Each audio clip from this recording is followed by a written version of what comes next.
లోక ఆకర్షణల వైపు మనము ఆకర్షితులమై కాకుండా యేసు వైపు చూడాలి అని. యేసు వైపు చూస్తూ ఉన్నామంటే మన విశ్వాసము ఆయనలో ఉందని. యేసు వైపు చూస్తూ ఉన్నామంటే ఆయన మీద మనం ఆధారపడుతున్నామని. యేసు వైపు మనం చూస్తూ ఉన్నామంటే ఆయన యందు నమ్మిక ఉంచి ఉన్నామని.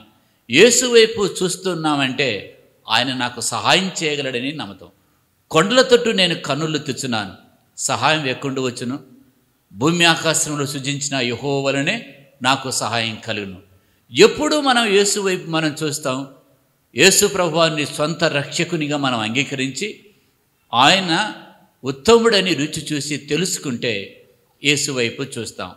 యేసు వైపు చూసేవారు యేసు వైపు చూస్తూ, యేసయ్య వైపు చూస్తూ తమ ఆధ్యాత్మిక జీవితాన్ని కొనసాగించేవారు వారి జీవితంలో గొప్ప కార్యాలు చూడగలుగుతారు.